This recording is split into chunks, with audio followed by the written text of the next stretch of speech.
me just say, Lieutenant Governor Kelly, Speaker Arch, Chief Justice Havikin, members of the 108th Legislature, family, friends, and distinguished guests,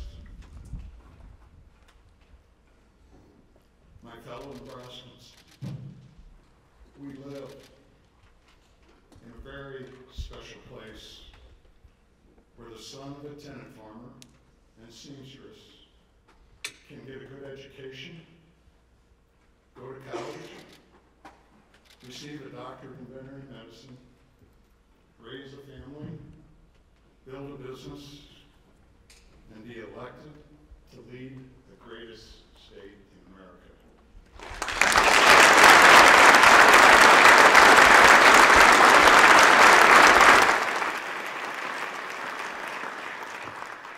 I am incredibly honored and humbled to stand before you today as the 41st governor of the state of Nebraska.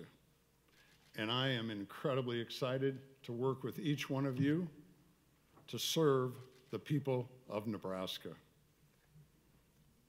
We have long attracted the very best, those with a pioneering spirit, a drive for innovation, and an appetite for risk-taking, and a lot of hard work. Our forefathers came from places of fewer opportunities and fewer freedoms to build better lives for themselves and their children and all of us right here in Nebraska. Over the last 2 years, I've had the privilege of meeting countless Nebraskans across our great state, in their homes, at their farms and ranches, in their businesses, in churches, and at lots of community gatherings in all 93 counties, most of them multiple times. And I can tell you with absolute certainty, wherever you travel, you won't find more innovative, more hardworking, and God-fearing people. I'm guilty. I love Nebraska.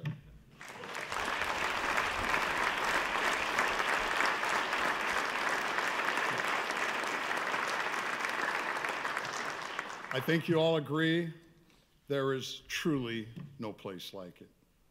Since the beginning, when pioneers settled the territory of Nebraska, our strength has come from our people, not from government. Our people bring their best every single day. We work to earn a good living, to do our jobs to the best of our ability, raise our family, look after our neighbors, and make things better for our grandkids. We all do the hard work for keeping Nebraska great. Growing up, our family would make it to Lincoln maybe once a year. My brothers and I were always excited to see who could first see that Capitol coming in from the northwest. This chamber and this building it's just amazing. It is just amazing.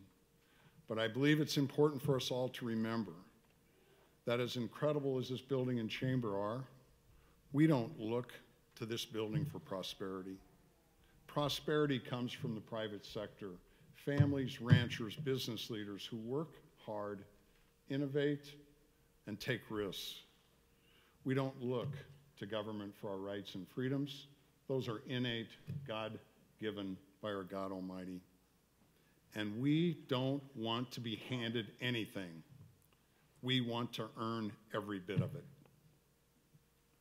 But we do expect that government does well in those limited functions that only it can perform. We expect low taxes, carefully controlled spending, transparency, and accountability. We expect the business of the people to be handled like business. We expect good schools, quality roads, safe neighborhoods. We expect a government that promotes opportunity instead of limiting it. And we expect the leaders we elect to work together to to find solutions to difficult challenges. You see, great people want limited government that respects their freedoms, does its job, and then gets the heck out of the way. Great people want the opportunity to succeed through grit and determination. Great people want to live and work around other great people, and they want the same for their children. That's why great people want to live right here in Nebraska.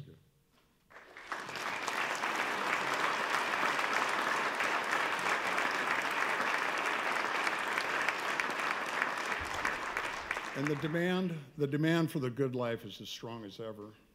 But today, we have some obstacles to overcome. Too much of our talent leaves the state. We have to do a better job of keeping our kids here, equipping them with the skill sets that they'll need, and attracting even more top-tier talent across the nation to our state. Our broken tax code is burdensome and uncompetitive. It weighs on all Nebraskans, and it limits our state's economic potential. That's why we have to achieve transformational tax change now.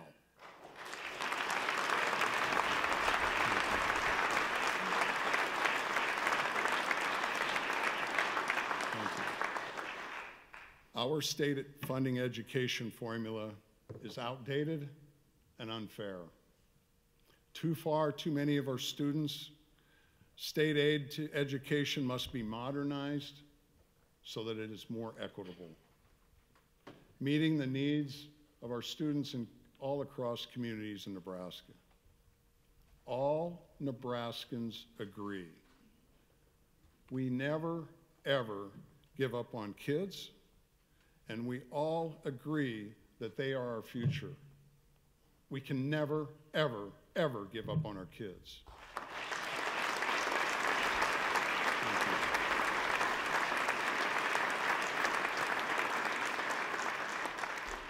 These are not easy feats to accomplish, and there will be even more to do in this session.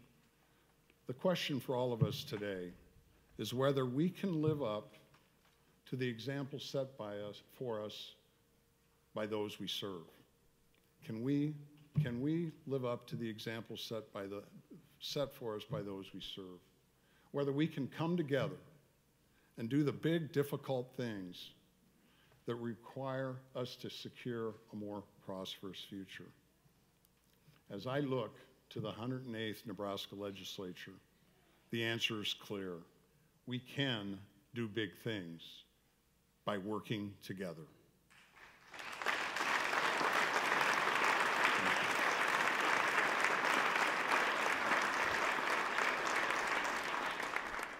Together we can. Together we can and must build productive working relationships of trust and goodwill. Together we can and must achieve attitudinal change and not have our focus not on what's best for your community or mine, but to focus on what's best for the future of the entire state of Nebraska. Thank you.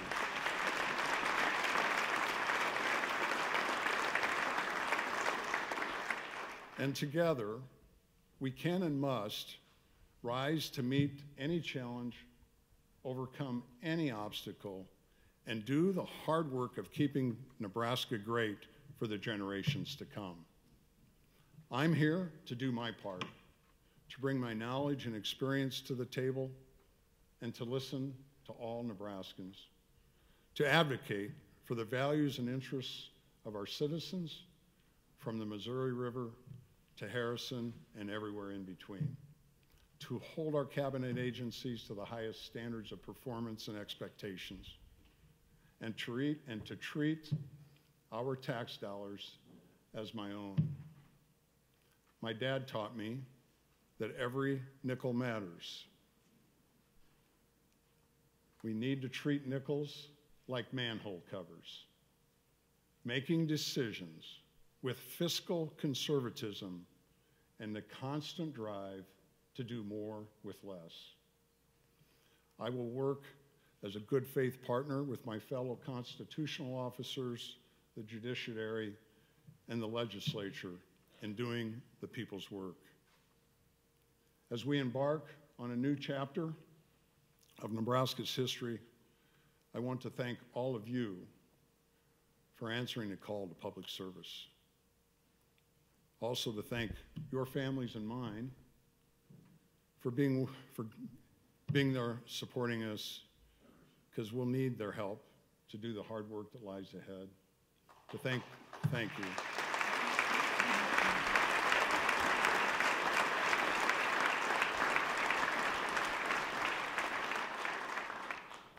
And I also want to thank the brave men and women of our armed forces, law enforcement, and first responders for all they do to keep us safe and free.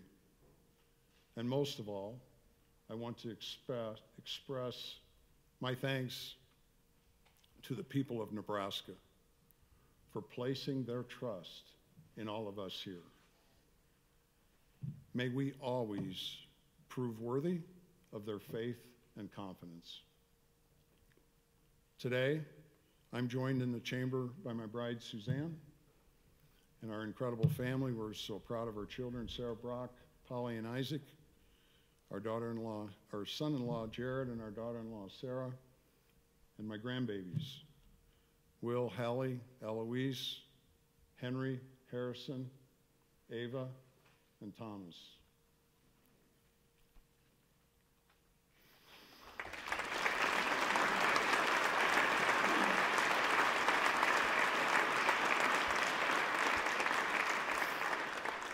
They are my inspiration to work as hard as possible every single day to create a brighter future for all Nebraska's kids. One grounded in faith, rooted in the values of family and freedom, and abundant in prosperity. Together, we can make that vision a reality by putting in the work day by day. The great Nebraska statesman, a number of us are blessed to call him our mentor, Coach Osborne. He taught me and my teammates that nobody ever just stays the same. Every day, we can either decide to put in the effort to get better, or we allow ourselves to get worse. Took me 5 years to learn that from Coach, but I finally got it. We never stay the same. Think of that. We never stay the same.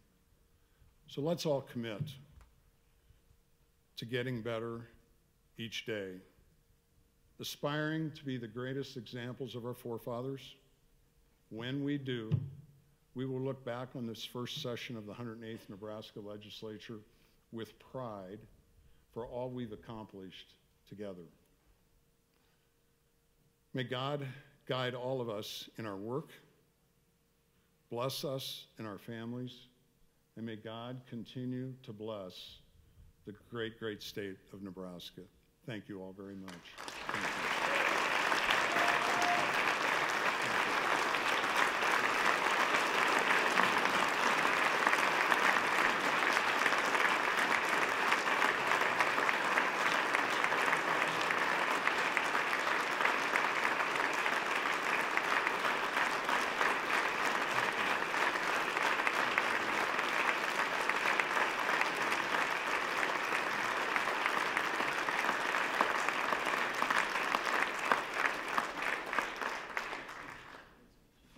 Thank you very much, Governor.